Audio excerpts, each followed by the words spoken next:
Apa saja yang harus kita laksanakan? Tentu yang harus kita laksanakan adalah kita melaksanakan kegiatan-kegiatan yang merupakan sesuatu yang bisa kita lakukan sesuai dengan apa? Sesuai dengan hobi, sesuai dengan kegiatan-kegiatan yang harusnya kita lakukan sehari-hari. Artinya kita kembali kepada kegiatan semula. Muncul Mas, Asmani itu Mas.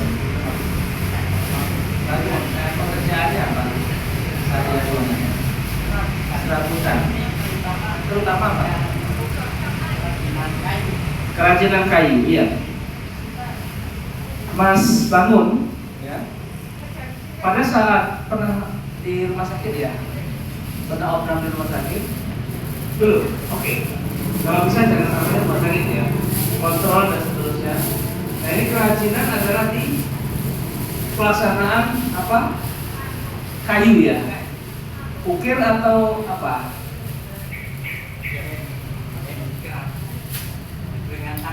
Oh, perengan tangan ya. Lukis melukis, ya. Pada saat mungkin ada gangguan atau cara kipas ini apa? Kambuh ya, tidak mungkin. Itu beliau tidak akan bisa melaksanakan apa-apa. Nah itu sangat dibutuhkan tadi Mas Bagas, ya, Prof. Jani, yaitu dengan obat-obat. Ketika itu sudah mampu, ya, yang kita butuhkan adalah kegiatan sesuai dengan kemampuan yang dilaksanakan oleh. Artinya apa? Dia harus kembali lagi melaksanakan sesuai dengan kegiatan. Kalau Mbak, ya, Akbar, kegiatan yang paling disukai apa? Atau profesionalnya apa ya? Istilahnya yang kegiatan sehari-hari, keterampilan yang paling disukai apa? Renang. Kalau untuk menghasilkan kira-kira apa? Belum ada. Hobinya apa? Hobi selain renang kira-kira yang bisa menghasilkan? Belum tahu. Atau ibu mungkin bisa memberi penjelasannya bidang kesukaannya? Belum kelihatan. Oke. Jadi belum bisa untuk menghasilkan karena yang kesukaannya game saja. Nge-game saja. Ini nge-game itu sebenarnya kalau untuk membuat program ya itu sangat bagus. Tapi kalau nge-game menghabiskan waktu itu kalau bisa dikurangi. Kalau bisa lagi dihindari. Ya. Karena apa? Karena nge-game itu juga merupakan satu kecanduan. Kalau kecanduan itu, ya itu nanti tidak sulit sekali untuk merubahnya. Untuk melepaskannya lebih parah daripada kita merokok. Kalau kecanduan itu. Tapi kalau bisa membuat program, dapat penghasilan. Nggak bisa kan? Nah coba kita mulai dari yang kecil-kecil, yaitu membantu orang tua. Ibu misalnya apa pekerjaannya bisa kita bantu ya sesuai dengan kemampuan Mas Akbar. Misalnya maaf ya, bisanya nyapu misalnya, lupa untuk nyapu. Bisanya memberesi apa tempat tidur, beresi tempat tidur. Minimal itu tidak tidak memberi beban lebih ya dari orang tua atau keluarga. Kita harus mampu dan bisa memandirikan diri kita sendiri. Gimana Mas Akbar? Bisa nggak kira-kira? Bisa? Mulai sekarang berjanji bahwa saya akan membantu orang tua sesuai dengan kemampuan saya. Gitu? Setuju? DLC? Setuju ya? Siapa lagi? Kira-kira yang di sini yang klien atau pasien? Ada lagi? Bapak? Pak Sita? Muhammad? Tadi. Kegiatan profesinya apa setiap hari? Bersih-bersih? rumah. Nyirami tanaman. Oke. Kalau untuk menghasilkan ada nggak kira-kira?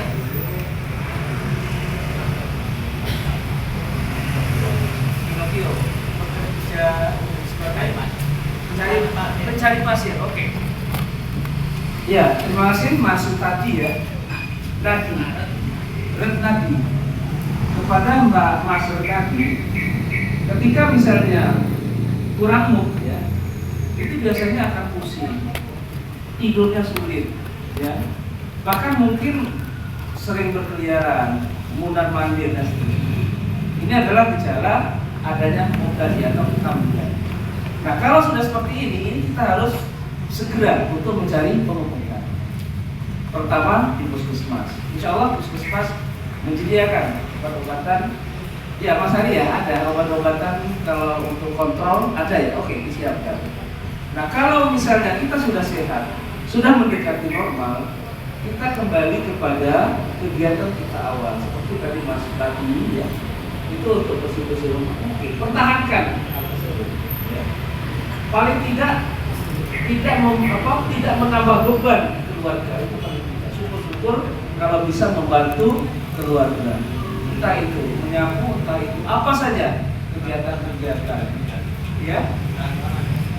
Nah, orang tua pada meninggal. Nah, berarti malah justru tanggung jawab utama malah ya. Malah tidak membantu, malah justru itu merupakan tanggung jawab utama. Kandungan putra belum ya? Oke, paling tidak untuk berdua ya keluarga. Nah, tadi untuk misalnya mencari pasir itu syukur-syukur kan biasanya untuk orang lain ya untuk mencari pasir. Nah, kalau misalnya untuk sendiri ya kita laksanakan. Tapi kalau untuk ada beberapa yang orang membutuhkan, tentunya kita harus mampu sesuai dengan harga yang disepakati. Nah itu. Oke. Next Pak. Kita coba. Nah ini gangguan jiwa. Itu macam-macam gangguan jiwa. Tadi sudah disampaikan oleh Mas Bagas ya. Ada depresi, bipolar, schizofren, ansietas ya. Kenali apa itu gangguan jiwa. Nah yang terpenting bagi kita sebagai sebagai orang yang mungkin berpenyakit atau gangguan dan seterusnya, yang penting kita harus mengenal ya, kira-kira gejala-gejala yang ada pada kita itu seperti apa. Itu yang penting seperti itu. Dan gangguan jiwa itu semua kita itu berpotensi gangguan jiwa, ya berpotensi gangguan jiwa. Hanya apakah kita ini mampu atau tidak untuk mengalahkan gangguan jiwa tersebut. Insya Allah kalau kita ini sadar betul bahwa gangguan jiwa itu merupakan hambatan untuk kehidupan kita, kita mampu untuk melaksanakan. Lanjut. Nah, ini modalitas. Artinya begini. Terapi aktivitas kelompok ini kan saya judulnya terapi aktivitas kelompok. Saya yakin Mas Heri itu mungkin bisa melaksanakan di sini ya. Terapi aktivitas kelompok ini terapi yang dilaksanakan secara berkelompok untuk pasien-pasien gangguan jiwa yang kira-kira sejajar gitu ya. Nah itu. Nah saya nggak tahu, mungkin Mas Hari bisa kesini sebentar. Saya ingin menggali di sini kira-kira program untuk terapi aktivitas kelompok apakah pernah dilakukan? Kalau misalnya pernah dilakukan, apa saja yang dilakukan untuk pasien-pasien jiwa? Nanti akan kita kupas. Oke, Bapak. Untuk sejauh ini karena saya baru Pak di sini, yang menggantikan. Sejauh ini saya pegang belum, tapi rencana besok itu mau saya punya ide sama Bu Ati itu ingin maksudnya saya masih bangun, kita bisa melukis, ini sudah melakukan buatan sampai nyetori sepatu di Jalan Mataram ya Pak, itu Pak, karena keterbatasan itu kan kemarin COVID drop, nah terus kemarin kendalanya di pemasaran. Nah, besok itu sama kemarin atau mana kalau ada maksudnya sejenis UMKM atau ini yang di wisata itu UKM bisa menggandeng yang kayak penyandang seperti ini loh Pak. Jadi kita baru rencana masih program nanti kita godok ada dana kemudian bisa dilanjutkan seperti itu Pak. Atau nanti bisa minta ide loh Pak. Oke, ya. Terima kasih Mas Hari. Terima kasih. Kita beliau baru dan juga sudah punya beberapa ide untuk menerapkan ya terapi-terapi yang dapat dilaksanakan oleh pasien-pasien dengan gangguan jiwa. Nah, itu tadi ada beberapa ide yang mungkin bisa kita laksanakan. Yang pertama, kita identifikasi dulu kira-kira potensi-potensi ya yang ada pada pasien-pasien yang ada di sini apa saja. Nah, satu saat nanti kita undang bareng-bareng di sini. Entah berapa tadi saya tanya ke kader bahwa pasien gangguan jiwa di Menteri Jedon ini sangat banyak, bahkan lebih dari 50 pasien. Nah, ini merupakan suatu kekuatan yang sangat bagus bagi kita agar kita mampu untuk mengoptimalkan ya potensi-potensi yang ada pada klien-klien ini. Insya Allah nanti kita akan laksanakan. Mungkin ada yang tadi ya melukis, ada juga pembuat souvenir, ada nggak yang buat souvenir? Mungkin juga buat souvenir, atau mungkin dia mampu untuk apa kira-kira yang bisa dioptimalkan yang ada pada pasien yang ada di sini. Lanjut. Ya, mungkin ini tidak perlu, ini adalah kebijakan-kebijakan. Lanjut saja. Nah, kita lihat terapi aktivitas kelompok. Ini ada definisinya seperti ini. Suatu psikoterapi yang dilakukan atas sekelompok penderita bersama-sama dengan jalan berdiskusi satu sama lain yang dipimpin atau diarahkan oleh seorang terapis atau petugas kesehatan jiwa yang telah dilatih. Jadi nanti bersama saya dan bersama Mas Hari, ya, nanti kita kumpulkan ya pasien-pasien gangguan jiwa di sini, tentunya gangguan jiwa yang sudah kooperatif. Ya. Sudah kooperatif itu artinya sudah mampu diajak komunikasi, sudah mampu untuk berpikir secara rasional, sehingga nanti kita ajari, kita latih potensi sesuai dengan potensi-potensi yang ada. Dan nanti kita ajak juga tokoh-tokoh masyarakat yang ada di sini, entah itu Pak Lurah atau Pak RT, agar apa? Agar kita yakinkan bahwa pasien-pasien ini sudah mampu untuk bekerja sesuai dengan potensinya, sesuai dengan keahliannya untuk dioptimalkan oleh tokoh-tokoh masyarakat yang ada di sini.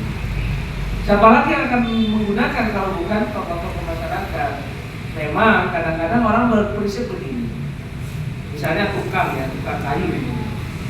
Ngapain saya mencari pasien mantan gangguan jiwa? Kan orang normal banyak.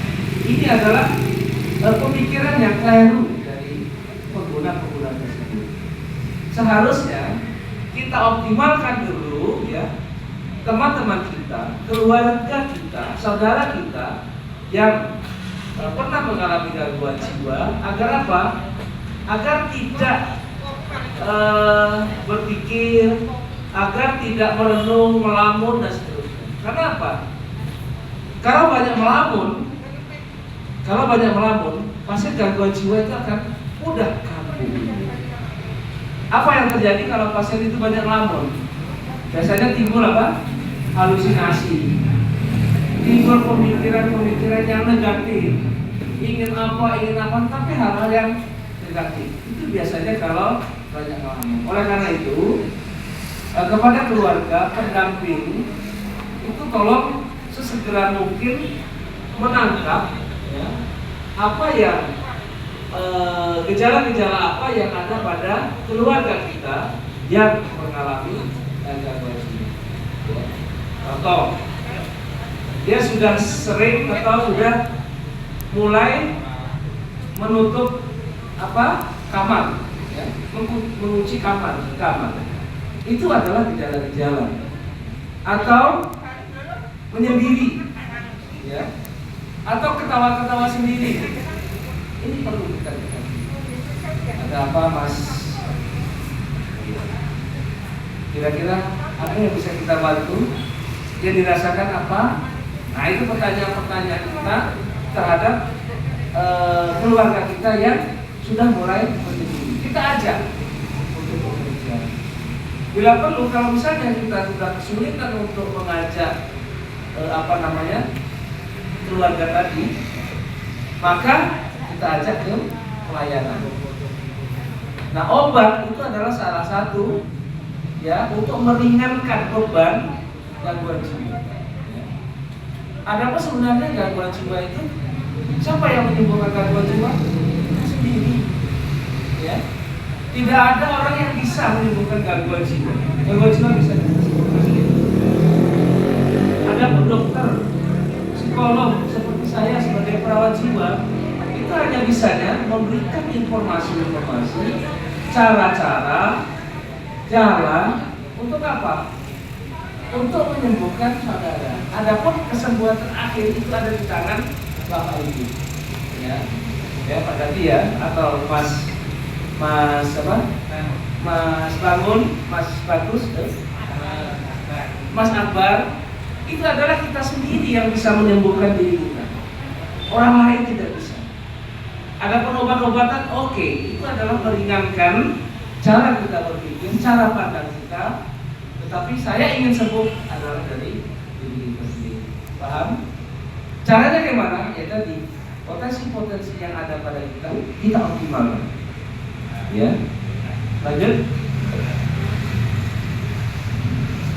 Tujuannya adalah untuk meningkatkan, menguji, membentuk sosialisasi, kesadaran, membangkitkan motivasi dan seterusnya. Jadi sebenarnya terapi yang nanti akan kita laksanakan, mungkin nanti saya sama Mas Hari nanti akan melaksanakan ke depannya, itu hanya bisa memotivasi saudara,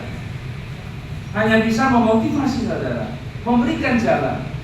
Adapun nanti yang untuk melaksanakan terakhir itu adalah diri kita sendiri. Saya ingin sembuh, saya ingin bekerja, saya ingin normal dan seterusnya. Itu ada pada diri. Lanjut. Nah, tujuan ini ada identifikasi, penyaluran, meningkatkan keterampilan. Nah, identifikasi diri. Seperti saya katakan tadi, kita selaku orang mengalami gangguan jiwa, kita mengidentifikasi. Artinya apa? Kemampuan saya ini apa? Kemampuan saya misalnya melukis, oh berarti itu yang harus kita kuati. Kemampuan saya misalnya membuat souvenir, itu yang kita pegang. Kemampuan saya adalah bertukang, itu yang kita yang kita dorong. Kita dorong agar kita mampu untuk melaksanakannya. Lalu penyaluran emosi. Nah, penyaluran emosi ini nanti kita bisa melaksanakan sesuai dengan yang positif, ya. Yang positif. Tadi kalau misalnya melukis, berarti penyaluran emosi kita bagaimana kita mampu melukis dengan baik, meningkatkan keterampilan dan hubungan sosial. Nah, untuk hubungan sosial itu kita harus mampu berinteraksi. Berinteraksi itu serawung. Nah, cara Jawa ini serawung. Kita harus mampu serawung karo sopoe. Terutama kali adalah dengan keluarga terlebih dahulu yang paling dekat. 24 jam bersama pasien gangguan jiwa adalah keluarga. Jangan sampai keluarga mendiamkan. Contoh begini. Misalnya ada yang cewek ini, yang gangguan jiwa cewek, Ada? Oh, Mbak ya. Nah, misalnya Bapak keluarganya, Bapaknya ya. Oke, matur nuwun, Mbak. Misalnya begini, Mbak siapa namanya? Panggilannya? Amin. Ya, misalnya Mbak Amin, sebelum mengalami gangguan jiwa, dia suka masak, ya, masaknya enak dan seterusnya. Setelah itu gangguan jiwa, mungkin dirawat di rumah sakit, kembali lagi, terus keluarganya mengatakan, Mbak Amin, kamu nggak usah masak, kamu tiduran aja. Itu adalah hal yang salah. Itu hal yang salah. Malah justru ketika pulang karena tadi itu dia suka masak, malah kita support, kita dorong agar mungkin masakannya lebih enak, bahkan kita puji. Walaupun misalnya keasinan sedikit, nggak usah dibilang, oh itu asinan, nggak usah. Wah enak banget, saya seneng masakan Mbak Amin, luar biasa. Besok lagi mungkin bisa dikurangi sedikit caranya. Kira-kira seperti itu cara kita untuk memotivasi pasien dengan gangguan jiwa. Gitu ya Pak. Kira-kira sudah dilaksanakan seperti itu kira-kira? Sudah? Mantap ya. Oke, dilanjut. Nah, bersifat rehabilitatif ya. Jadi terapi aktivitas kelompok yang nanti akan kita laksanakan ya, kalau bisa kita lanjutkan nanti, itu sifatnya rehabilitatif. Artinya untuk mengembalikan ya potensi yang ada pada kita untuk diterapkan agar apa? Agar mendapatkan kemanfaatan. Siapa yang mendapatkan kemanfaatan? Pertama adalah pasien itu sendiri. Yang kedua adalah keluarga. Yang ketiga adalah masyarakat yang di sekitar. Ya. Lanjut. Nah, metode ini macam-macam lah. Metode ini terlalu teoritis. Lanjut. Nah, keanggotaan seperti tadi saya katakan, keanggotaan dari terapi aktivitas kelompok ini adalah semua pasien. Keluarga boleh atau tidak? Boleh, tapi sebagai pendamping. Ya, sebagai pendamping. Lanjut.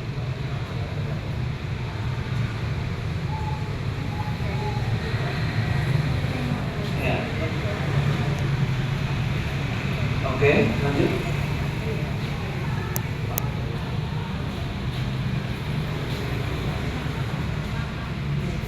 Ya, besok kalau misalnya kita akan melaksanakan terapi aktivitas kelompok, itu jangan terlalu ketat ya.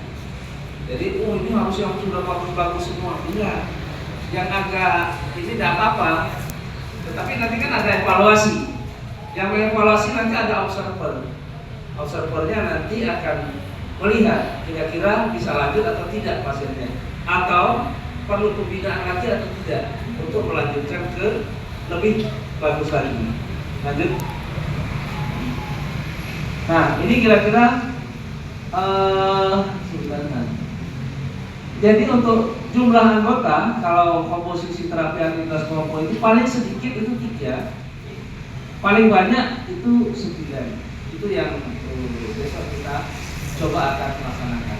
Nanti saya mohon nanti Mas Ali bisa mendeteksi atau menginventarisasi pasien-pasien gangguan jiwa yang di sini yang kira-kira mampu untuk dilaksanakan terapi aktivitas kelompok.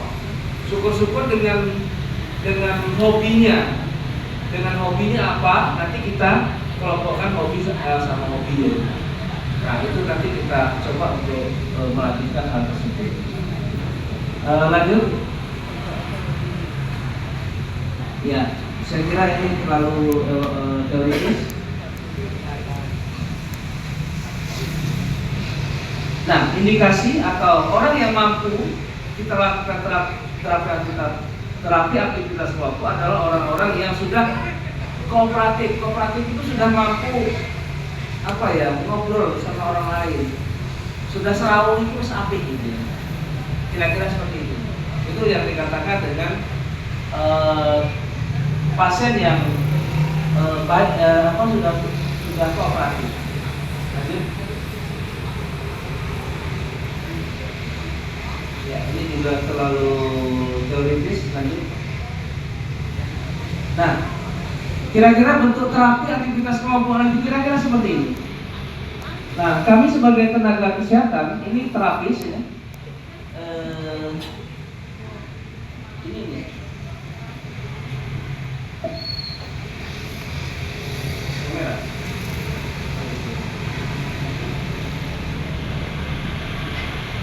Ya. Nah, di sini terapis ini adalah orang yang memimpin jalannya terapi aktivitas kelompok. Siapa? Tentunya orang yang sudah terlatih. Lalu koterapis ini adalah wakilnya dari sini, dan koterapis ini banyak mengobservasi dari pasien-pasien yang ada. Nah, di sini ada observer ini adalah untuk menilai. Siapa yang dinilai? Yang dinilai adalah pasien yang ikut terapi aktivitas kelompok tersebut. Lalu di sini ada fasilitator. Fasilitator ini bisa perawat, bisa tenaga kesehatan, atau orang yang sudah kita latih ya untuk memfasilitasi. Biasanya di terapi aktivitas kelompok itu nanti ada yang orang yang atau pasien-pasien yang terlalu mendominasi, ngerti ya, mendominasi ya. Oh, cerita orang mandek-mandek. Nah, ini tugas fasilitator nanti yang untuk menghentikan, untuk meredam ya, betul sekali. Itu tugas fasilitator. Nah, maka ada fasilitator ini diantara pasien-pasien yang, nah ini pasien yang tidak ada ini 1, 2, 3 dan seterusnya. Kira-kira seperti ini. Nah, nanti tergantung jumlah pasiennya nanti ada berapa. Kalau misalnya hanya 3, cukup 1 fasilitator. Kalau pasiennya itu 7, itu bisa 2 fasilitator. Ya, itu tergantung dari jumlah pasien nanti yang akan kita lakukan. Lanjut. Nah, tempatnya itu kalau bisa terbuka seperti ini, jangan tertutup ya. Kalau tertutup itu kadang-kadang bunek gitu ya. Pikiran kita malah justru tertutup. Tetapi memang ada kekurangan dan kelebihannya. Kekurangannya kalau terbuka seperti ini, kalau terapisnya itu tidak menarik atau kegiatannya tidak menarik, perhatiannya nanti kemana-mana gitu. Ya. Tetapi kalau kaitannya dengan kebosanan, tidak membosankan kalau terbuka seperti ini. Nah, tapi kalau tertutup, itu biasanya monoton. Jadi kita tidak bisa berekspresi ke mana-mana. Nah, itu ada kelebihan dan kekurangannya. Tapi sebaiknya itu adalah terbuka seperti ini. Dan saya lihat sangat memungkinkan ini bisa kita lakukan, misalnya nanti ada 2 atau 3 kelompok. Nanti kita bisa lakukan. Lanjut. Adapun waktu maksimal 1,5 jam maksimal. Syukur-syukur dengan 30 menit kita sudah mampu menelurkan bermacam-macam kegiatan. Ya, itu sudah sangat bagus. Lanjut. Ya, oke, lanjut. Ini terlalu teoritis. Ya, terus. Ya, saya kira cukup. Coba kita lihat salah satu video. Coba dibuka videonya. Ya. Video terapi aktivitas kelompok yang kita tonton bersama-sama. Itu ada persiapan, pelaksanaan, dan evaluasi. Nanti silakan nanti dilihat. Kalau misalnya ada pertanyaan-pertanyaan, kami bersilakan.